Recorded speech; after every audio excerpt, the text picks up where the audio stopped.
This is a production of Cornell University. All right, so the seminar I'm giving today is to celebrate the founding of the Maize Genetics Corporation newsletter at Cornell University by R.A. Emerson. And what I'm going to do is I'm going to tell you about our search for the first Maize newsletter and some of the other Maize newsletters that somehow were missing from the library for a while, and how, with the help of lots of people, we found them again. And so it's an interesting, I hope you'll find an interesting story. I'm also wanting to remind people that we have kosher for Passover macaroons that I brought from Pittsburgh. Okay, for those of you who are celebrating Pesach, which I am. So happy Pesach. Okay, so I want to dedicate this seminar to the legacy of R.A. Emerson and to Maize cooperators worldwide.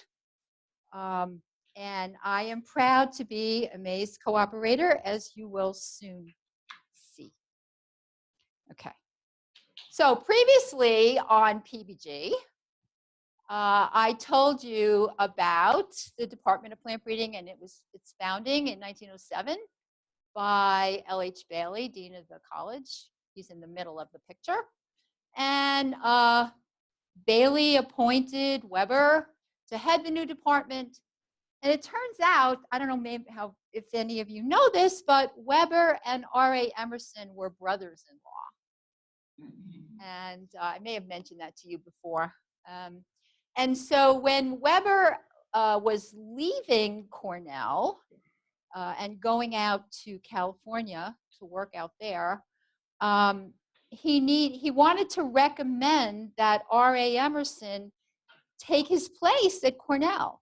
But he couldn't do that because, you know, it was nepotism and all that. So he wrote to Edward Murray East at Harvard, who Emerson got his PhD with, and he said, would you make the recommendation? And so that's what happened, and it was recommended, and the rest is history.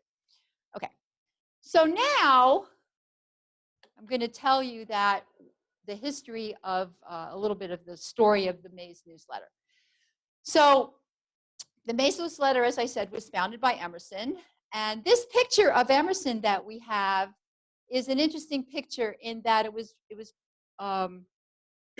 taken by a guy by the name of Trevor Teal. We didn't know who Trevor Teal was when we found this picture in our files. And I was in the archives yesterday and actually found a letter from Emerson to Trevor Teal, who actually had a photography studio here in Ithaca. So that's who he is. We thought he might have been a student. We weren't sure. So that I found that yesterday. Okay, so the Maize newsletter, for years and years, it was believed that the first Maize newsletter was sent out in 1932. And that's because Rhodes believed that that was the first Maize newsletter. It turns out it wasn't. The first Maize newsletter, as identified by Dr. Emerson, was sent out on 12 April 1929. So that was last week. And it was published through 1955, right here at Cornell. And then, what is the Maize newsletter? Anybody know? Anybody? Maize newsletter is a collection of notes and information, unpublished mostly, about ongoing research shared throughout the Maize research community. And Emerson, people trusted him so much that they would send their data to him, and he would send it out in a newsletter to people and say, in order to go forward in maize genetics, we really need to cooperate and work together to make things go faster, and this is how we're going to do it. And people trusted him so much that they said, okay, we will send you our unpublished data. Not too many people would do that today. So the publication of the Maize newsletter is still extant. And it became fully and only electronic with volume 88. Okay, I have to do my acknowledgments first, because in order for me to do this presentation, I needed the cooperation of all these people, all right? So Ed Coe, who was the former Maize newsletter editor from 75 to 2000, we've been in communication like forever. Margaret Smith, I'll tell you a little bit about her in a minute and how we first met in this project. Michael Cook from Mann Library helped us with it. Judy Singer, bless Judy Singer. Royce Murphy, who I'll tell you about also how he helped. Ed Buckler, Mark Sorrells, Robert Cook, and Plant Breeding and Genetics Department, and the Cornell Archives. Okay, so there you go. All right, so here I am a cooperator. LBK, that's me. I became a Maize cooperator when Ed Coe asked if we could locate here at Cornell the missing Maize newsletter records of the cooperation. And he wanted to, thank you. He wanted to complete the archival records list that he had published in 1976 and 1978. And so that's when I became a Maize cooperator. I was very proud of that. Okay, so what are these historical notes? What was he talking about? I had no idea. So it turns out that in 1940, just as Emerson was about to retire, he retired in 1941,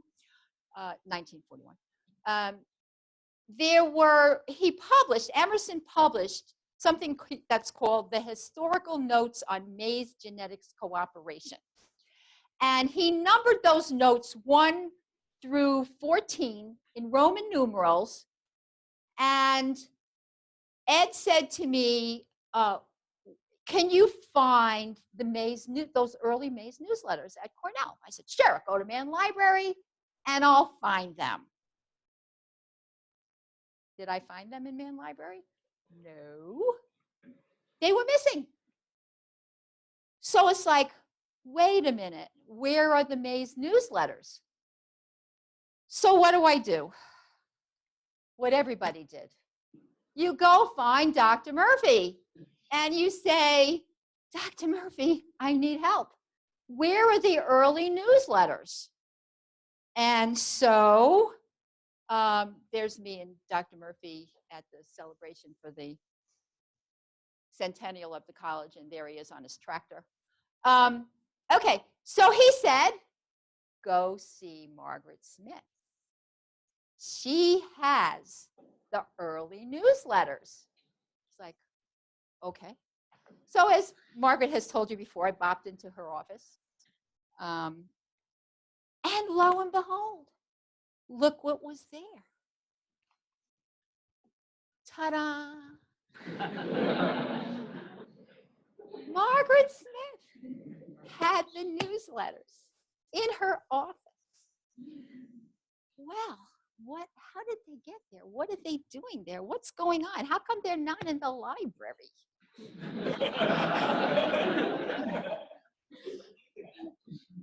Two bound volumes, Maize newsletters 2 through 14 and 15 through 21, as you can see here. And there they were. But I look at the binder, and it says New York State College of Agriculture, copy 2. And it's got the library code on it. And Mann Library hadn't been built yet. And so when Mann Library was built, the librarians decided they were going to take the College of Agriculture library and subsume it into Mann Library. But they made random decisions about what they wanted to put in there, and I guess they didn't like the Maize newsletter. So it was a mimeographed, you know what mimeograph is? It was a mimeographed sheets of paper that were put on a stencil And, you know, you sat there and you went like this and they came out, and then you stapled them together by hand. All right. And then you mailed them. You mailed them off. Okay. So they didn't want them. So somehow they stayed in plant breeding department. And when Margaret came, she was very interested in corn genetics. And so somehow she became the steward of these volumes. So I bopped into her office and I said, can I borrow these? Ever since they've been in my office. So she said, sure, take them. And so then I contacted Ed, you know, and I said, guess what, Ed? We only have volume 2 through 21 bound. Oh, wait, I'm getting ahead of myself. Okay. So the question was, what are we going to do with these volumes? You know, we're cleaning out. What are we going to do? Let's send them to the archives. We contacted the archives and we said, do you want these for the History of Science collection? Said, absolutely. But then I thought, wait a minute. Some of these, you know, other people want to see these things. What are we going to do with them? So I contacted Bob Cook, who published the previous 2 books, you know, the book on the history of plant breeding and the book on McClintock. And I said, Bob, would you like to have these scanned and make a book out of them? And he said, yes, but I don't have any money to scan them. So we contacted Michael Cook to the rescue, and he said, oh, I can scan them. I can scan them and I can digitize them. So God bless Michael Cook and God bless Robert Cook, because that's what we're doing to preserve the volumes. They also are going to go to the archives. Okay, so if we go on here, where is Maize Newsletter 1, which was identified by Emerson with the Roman numeral 1. He said, this is Maize Newsletter 1, 12 April 1929. And where's the second folder of mimeograph data that he sent out, which was the first newsletter was 30 pages long, and it had rainbow maps. They hadn't even figured out the chromosomes of maize at that time. That wasn't published by Barbara McClintock until a couple of months later. So in April, they were using, you know, rainbow maps, trying to figure out where the genes belonged on the chromosomes. And by 1930, there was another set of maps that went out. And they're not in this book, okay? And so where are they, okay? So Ed Coe to the rescue. He says, oh, guess what? In the E.G. Anderson papers at the University of Missouri, there is Maize Newsletter 1. 12 April 1929, identified by Emerson. And there's also communications by George Beadle, 1929, which I found at the University of Wisconsin, and a 1930 communication that Ed found at the University of Missouri. So the Maize Newsletter 1 was actually a compilation of data that Beadle, George Beadle, famous George Beadle, and Dr. Fraser from Cornell put together, and Emerson recognized that in his first newsletter. So the second folder of mimeograph data ended up at the Rockefeller Foundation. It's like, what is this doing at the Rockefeller Foundation? So, of course, I had to go down to the Rockefeller Foundation and find out. I love working in archives, right? So I went down there, and it turns out here's where I found the answer. I found the answer because at the 1932 International Congress of Genetics, there was a meeting that took place, which is reported in Maize Newsletter 2 by Rhodes.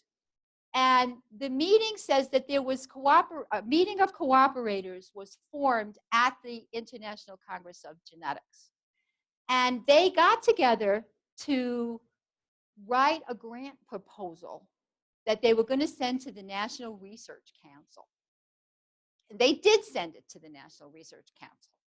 And the people from the Rockefeller Foundation had actually come to Cornell on another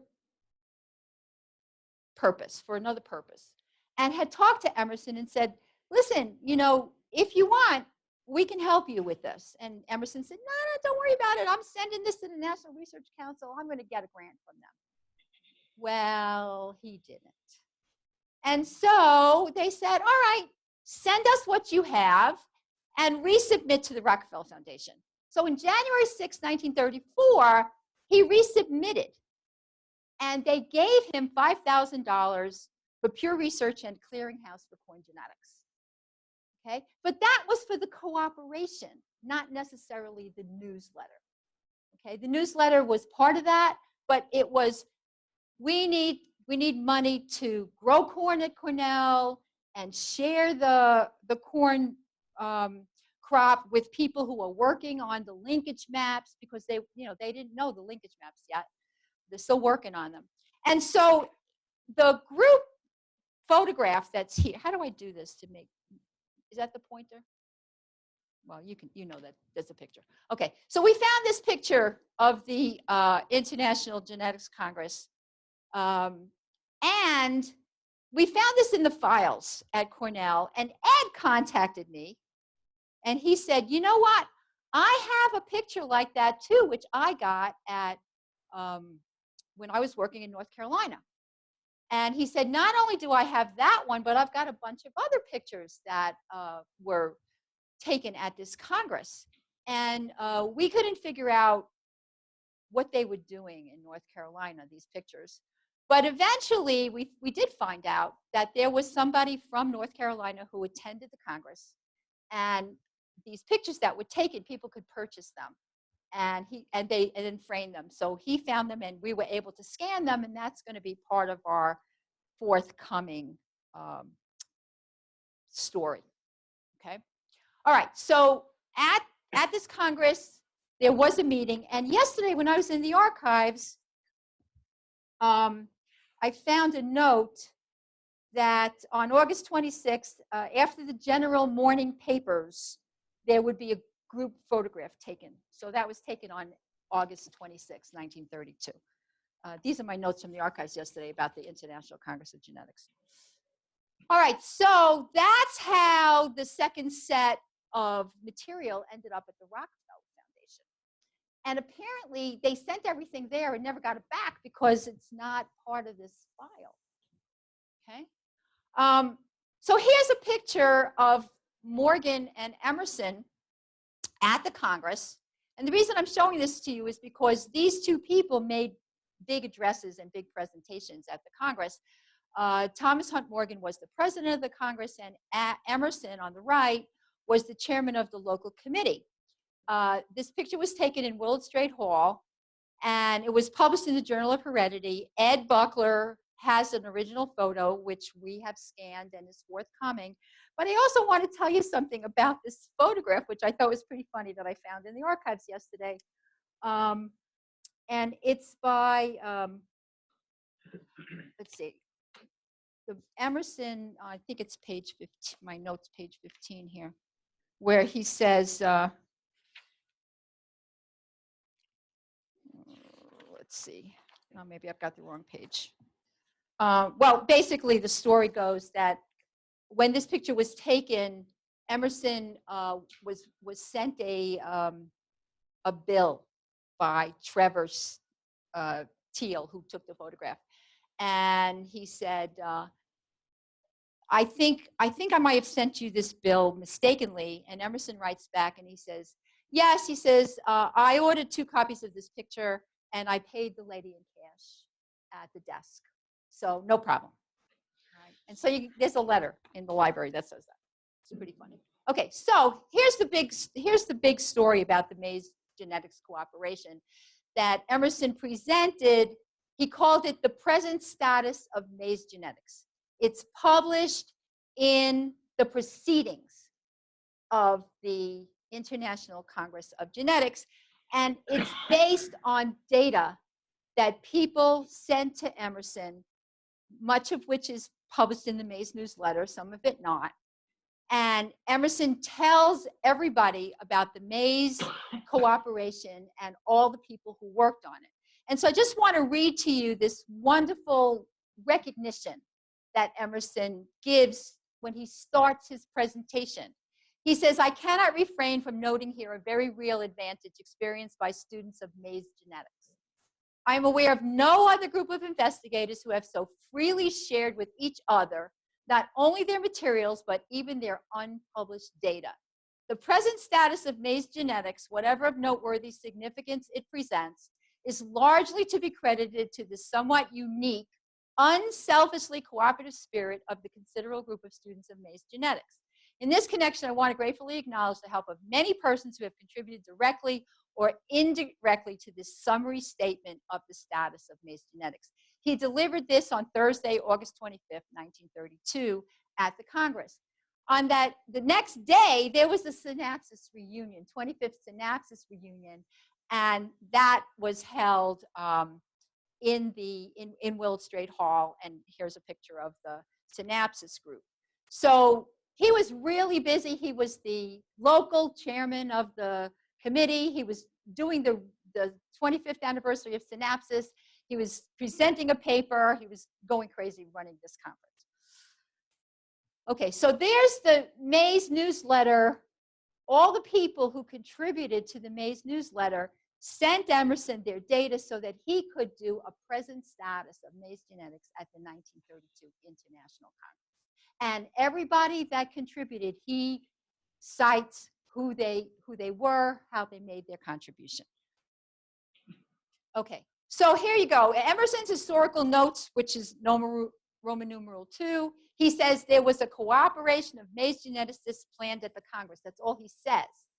But we've got all the information now to know exactly what happened, because there was a daily news bulletin that was put out every single day, published, and it said when there was going to be a meeting, where it was going to be, and so that's what he was talking about.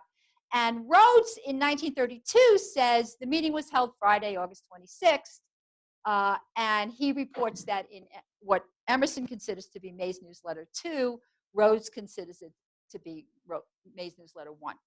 Okay, so up on here, how do I make this? Oh, there it is. Okay, so this is the living Maize map that they put together. It was down in the garden.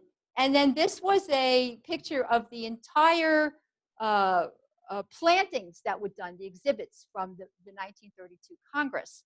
And it wasn't only maize; it was barley and tobacco and wheat and all these different things that had to be looked after and taken care of for this international Congress. They started working on this Congress in 1928. Getting people together, and there's like boxes and boxes of stuff down in the archives that talks about the committees that were formed, and it just took a lot of work. Okay. So people said to me, well, weren't the Maize newsletters already digitized? What are you doing? Why do you need to do this? And my answer is yes and no. Okay. And the Maize GDB, Maize Genetics Database, which is an online database, offered cooperators reports. And Gedco told me that, yes, they did offer them, but they had been retyped. They weren't scanned. They had been retyped. They were often with many errors. And if you went online to look for a report, it didn't tell you who the person that submitted it was affiliated with. If you look at this document, you'll see that the way it's arranged is it says contributed by, let's say, Cornell University researchers. And then there's a list of reports. Okay? So all they did when they put the reports online was put in the reports, but they didn't tell you where the affiliation of the university. So there was many affiliations missing, or introductory material was missing from that original database that was put online. Okay, so how do we solve the problem? How have we solved the problem of the original Maize newsletters? We scanned the originals verbatim, which was done by Michael Cook and Ed Coe. He sent us Maize Newsletter 1, and Michael scanned these. They have special scanner at Man Library where they can open up the book and put it on there without having to take the book apart for scanning. And then Michael Cook said that he would provide a Cornell eCommons webpage with digital MNL volumes 1 through 21. And that is done. And then forthcoming is a published ebook that provides a historical perspective on cooperators and the digital contents of the Maize newsletter. Dr. Cook is working on that right now as we speak. And then hard copies, we have to have hard copies for the library because us old people don't trust technology. And and Dr. Cook said, we really need to have printouts. We've got to have printouts for the library and the archives. So there was no money in his budget to do that. And so I applied to Plant Breeding and Genetics, and God bless the committee that said, yes, you could have money for this. So we will have some funding for Plant Breeding and Genetics, from Plant Breeding and Genetics, for hard copies for the libraries that we will distribute. Okay, so this is a little bit of the legacy of Dr. Emerson. I say imitation is the sincerest form of flattery. And the Maize newsletter included unpublished data, unselfishly contributed by geneticists from many institutions. And Emerson was honest, forthcoming. He claimed no credit for the assembling the first newsletter, as I mentioned. And he told the cooperators that Fraser abstracted the published data. Emerson's graduate student at the time, George Beadle, assembled all the unpublished records and all the tables and all the charts. And this first and unique cooperative effort was widely copied. And so, thanks to Ross, the first volume of the Drosophila Information Service was issued in March of 1934. And the original is here. Thank you, Ross. Courtesy of Bruce Wallace, given to Ross, who was his postdoc and then became professor at Cornell. I went to interview Ross and saw this on his shelf. This is Drosophila Information Service 1 through 8, starts in 1934. And it mentions the Emerson cooperation, and the Drosophila workers had planned to establish a similar service to that of the Maize workers. Now, when I contacted the former publisher of genetics, who was Jim Crow, and told him that Drosophila Information Service wasn't first, he argued with me. And I said, sorry, but I have the documentation. And if you look at the first one, it says, we plan to establish a similar service to that of the Maize workers. Duh. Anyway, this is it if you want to see it, okay? So, thank you, Ross. So this is a photo of an image of the first Drosophila Information Service, number 1, March of 1934. And it was edited by Bridges and Demricks. Demricks was a former corn geneticist. He got his degree in corn genetics with Emerson. So he knew about the Maize newsletter. And of course, Bridges was doing Drosophila genetics, as you all know. And they got together and decided to do that. Okay. All right. So again, imitation is the sincerest form of flattery. Similar publications soon followed. In 1941, we had the Mouse Genetics News, and then the Mouse Newsletter in 49, and then New Raspberry Newsletter in 62, Arabidopsis Information Service in 64, the Worm Breeders Gazette in 75, and it goes on and on and on. I'm sure you could find others. And many others have come and gone. However, the Maize Newsletter and the Drosophila Information Service continues to today. Okay. All right. So, who is this guy? Let's talk a little bit about Emerson. I went upstairs to find Amy and found out that she was moved to the room next door, and I was looking at the report that Dr. Serb had written about Emerson, a little story about him. But there's no picture on that, in that frame. We need to put a picture in there.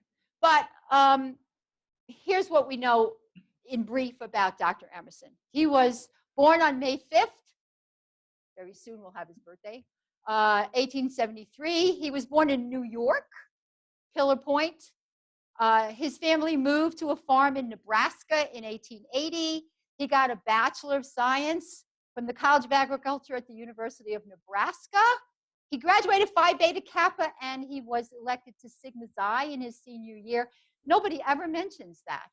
I found it in the yearbook. He became the assistant editor in horticulture at the Office of Experiment Stations at the USDA just for a couple of years. And then he returned to Nebraska, and they just put their yearbooks online. So I found a picture of Emerson. Here he is right there. That's Dr. Emerson from 1899 in the yearbook, 1899 University of Nebraska yearbook. Okay, he was a horticulturalist at the Nebraska Agricultural Experiment Station, and then he became assistant professor, then professor of horticulture, and then head of the Department of Horticulture. So he wasn't a plant breeder at Nebraska, but he did experiments in plant breeding, but he was a professor of horticulture. Then I guess somebody said, you better get a PhD. So he goes to Harvard, and it's kind of interesting. The dates he was at Harvard are confusing. In the Harvard University directory, I found that he was there from 1910 to 1911. In various other places, it said he was there from 1911 to 1912. So I don't know which is correct. But anyway, he was there for a year. He was at Harvard for a year, and he got what they call an SD, which now we call a Doctor of Science, or DSc. And he published a very, very famous and very important paper with East, The Inheritance of Quantitative Characters in Maize, which I'm sure you guys are familiar with if you are a corn geneticist. Okay. So then, this is the first picture of Emerson. Whoops, sorry. Go back. First picture of Emerson at Cornell. He arrived in 1914, July of 1914. He was here as the head of the department until 1942. He was in 21, he was starred in botany in the 3rd edition, in botany, notice botany. He was elected to the National Academy of Sciences. That's the Maize newsletter little badge that you get if you become a member of the National Academy of Sciences. He founded the Maize newsletter on April 12th, right here at Cornell. He gave the present status in 32. He became the 2nd president of the Genetic Society of America. The Genetic Society was founded in 1932. And then the very famous first linkage summary of maize was published right here through the Cornell University Ag Experiment Station. The first linkage summary was published in 1935. And what he did was he was getting all this data from all the maize geneticists that were not only in the United States, but all over the world. And he said, do I have permission to publish your work? And everybody said yes. And so finally, this 1935 paper came out, and Harriet Crichton gave me her copy of that. And it's all marked up with all the changes. And I have it, and I promised her I would put it in the Cornell archives. So I've got that from Harriet. So this picture is interesting because even though Emerson arrived in July of 1914, the first picture I could find of him at Cornell is a synapsis. This is from our book, Murphy and Kass 2007. From our book, here's Emerson. And it was a synapsis club picture taken in the spring of 1915. And that building, anybody recognize the building? It's Rice Hall. That's where the department used to be. It was in Rice Hall. Okay. So that tells us a little bit about Emerson. So the other thing that you already know, because I've told you about this, is that R.A. Emerson established the School of Plant Genetics at Cornell that was comparable to the Morgan School of Drosophila Genetics at Columbia University. And what I would like to say now is let us celebrate, honor, and continue Emerson's legacy of cooperation. Whoops, go back. Here are the cooperators. Everybody, this is Barbara Emerson. This is Rhodes. This is Charlie Burnham.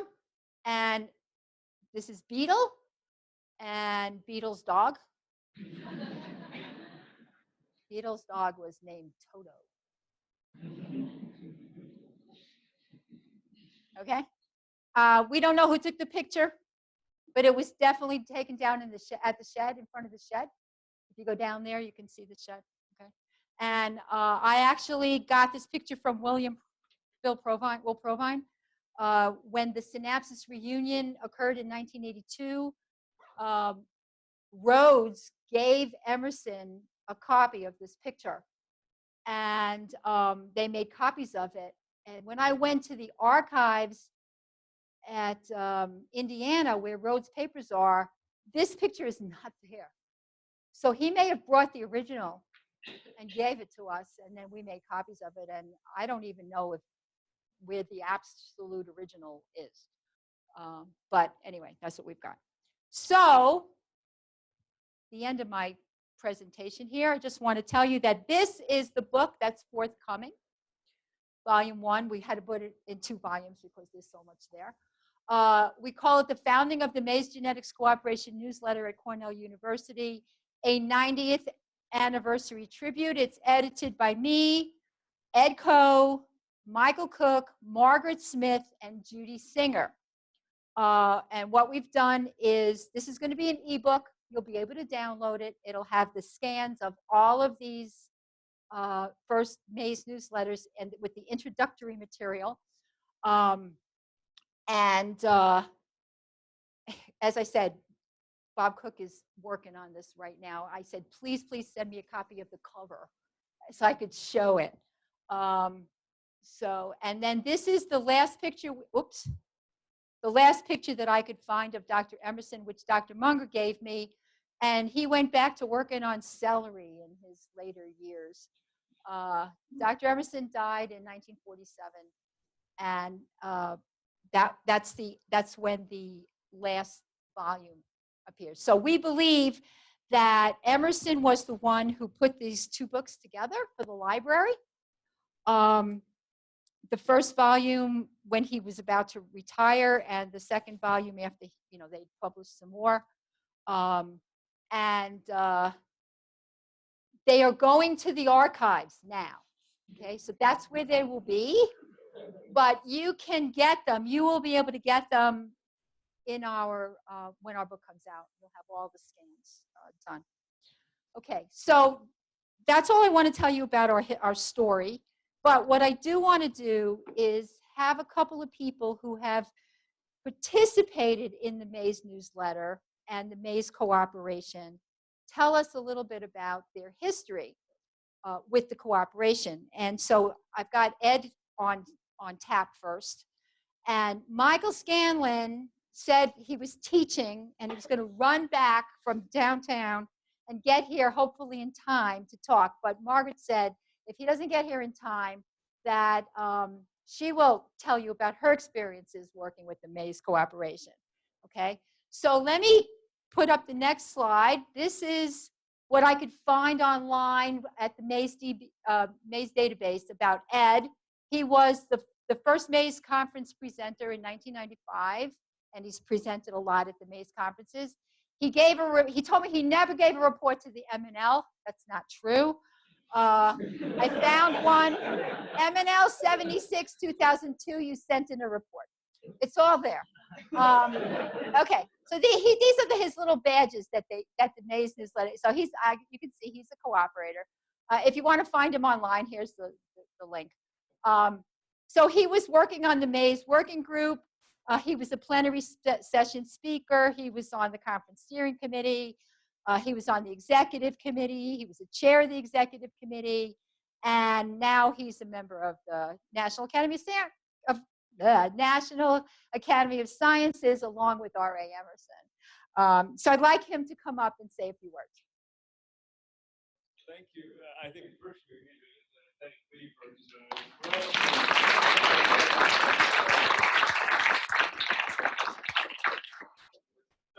Maize newsletter, and I think for who here's who's actually opened up the Maize newsletter?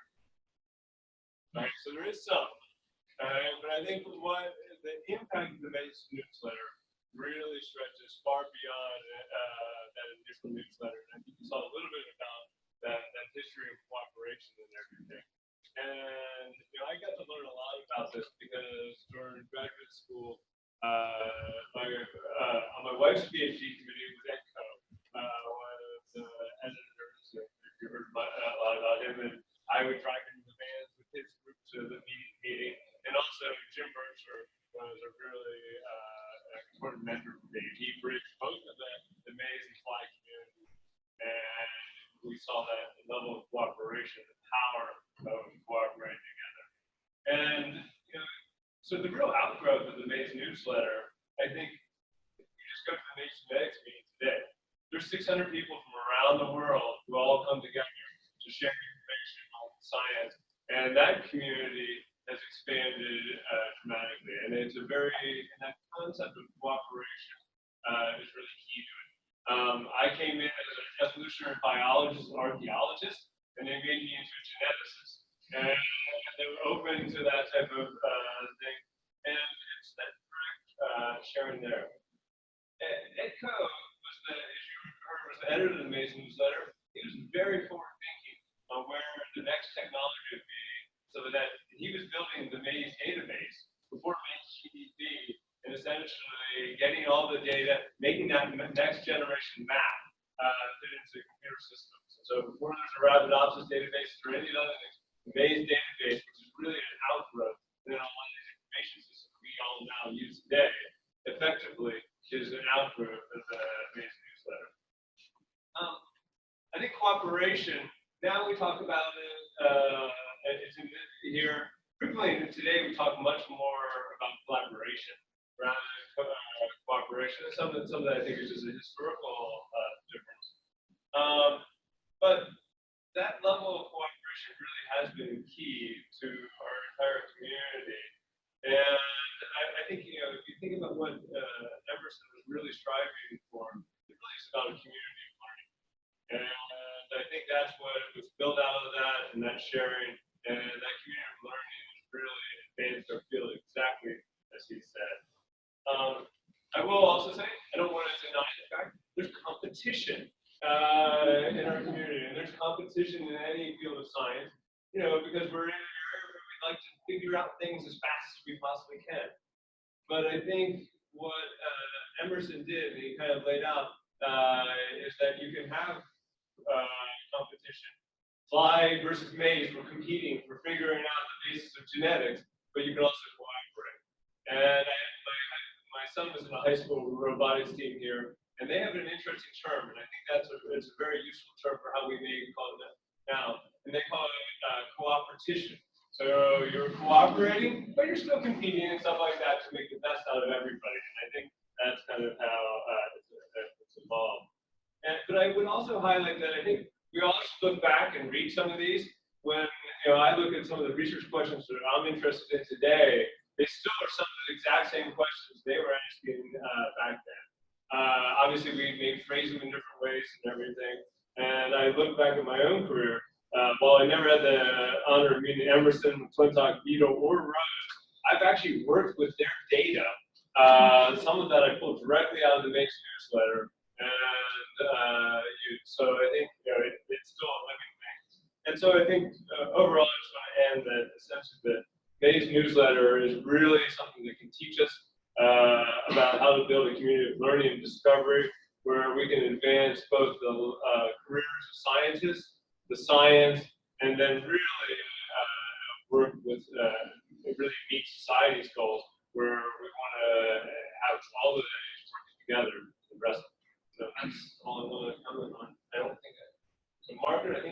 You're up, Margaret. Put this back. Let me just go backwards to this slide and get Margaret up. Because Margaret, I didn't know you would, I didn't do a thing. I could have done one like that for you too, but I didn't. Sorry. Yeah, that's okay. There'd be a whole lot less stars.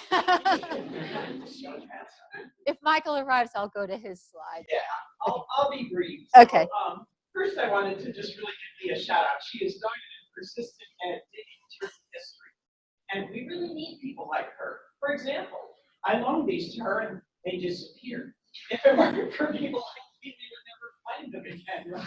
They used to be in my office, Yeah. and I haven't seen them for decades. Right. This is why I owned up to that.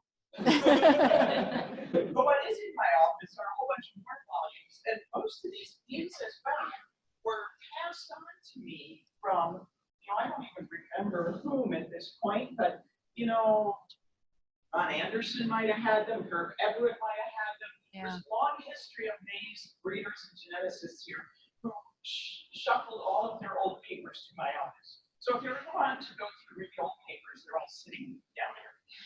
So to say a few things, I'm much more an applied breeder than a classic geneticist. So I use these, and I use them in different ways than perhaps some of what Ed was talking about. Whenever I stumble across something, a gene, a trait, this is one of the first places I look. Because you can find information here that somebody worked on a long time ago, but it never really came together to ever be published. And yet it's still in there. And that can be a tremendous resource. So in order to have something more to say, I pulled the oldest volume I had on my shelf and opened it up to the first newsletter that was in there. And this is actually volume 26 from 1952, since we stole all the rest. And it starts out, the first thing in here is R.A. Emerson Memorial. And it says, a memorial to the late Dr. Emerson is being planned at Cornell. The Department of Plant Breeding has decided upon a lighted glass exhibit case in which will be displayed a photo of Dr. Emerson and changing exhibits of Dr. Emerson's work, together with current work of the department. The cost of this case will be approximately $500. Don't we wish, right? So they were planning a memorial to Emerson at that time, which was 5 years after his death. It went on in the next section to say, I won't read too much of this, but just a few excerpts. Corn Co-op, present problems and future possibilities. And it talks about, there's a quote here, the activities and problems of running the corn co-op at Cornell were discussed by H.H. Smith. So remember, this was in 1952. About 220 different genes are at present being preserved, and the stocks are replenished every 3 or 4 years, since no special storage facilities for seed preservation are available. We could have said that until relatively recently, right? It goes on, the planting and pollination procedures are handled largely by one graduate assistant. The Department of Plant Breeding furnishes land and labor. 200 copies of the newsletter are issued each year and distributed in March to a regular mailing list of about 175. The co-op has been financed largely through Rockefeller Foundation grants, which in recent years have amounted to $1,900 annually. Of this, okay, students ready? Approximately $1,500 is for a graduate assistantship. It's gone up. $200 for the newsletter and $200 for supplies. So so they were dealing with these challenges. They appointed a committee to talk about it, work through all that, and finally here's where they ended up. A committee of 3 consisting of J.R. Lawman from Illinois, Oliver Nelson from Purdue, and Charlie Burnham from Minnesota was elected to aid in the organization of this project. They met at Marcus Rhodes substituted for Lawman since he was not available. So I like the way the 3 of them met, but one of them wasn't available. After some discussion, it was the opinion of this committee that Illinois, from the standpoint of its central location, range of adaptation of its stocks and climate, and that it has leaders and students active in forest genetics research, would be an ideal center for such a project. Rhodes indicated that he'd be willing to act as leader of the project if the necessary funds for support could be found, and the departments involved in his institution So that exactly is when the Maize Stock Center moved to Illinois. So, you know, we can pat ourselves on the back for Cornell as having been the place where this whole cooperative idea originated. I would second what Ed had to say about the value of both cooperation and competition. And the whole Maize Genetic Stock Center, which is an enormous resource both to breeders and to geneticists, began here on a $1,500 student. Thank you, Margaret.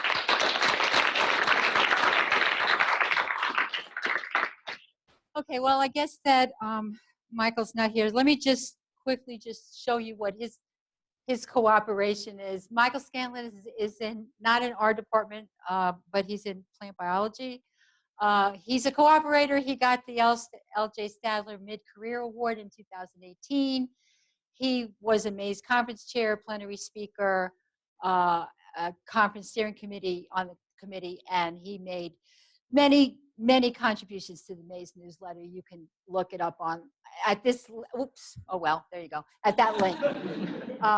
So anyhow, thank you all for coming, and I'll notify you when Bob Cook has the book ready, and you can download it, and if you have any questions, you can ask Margaret.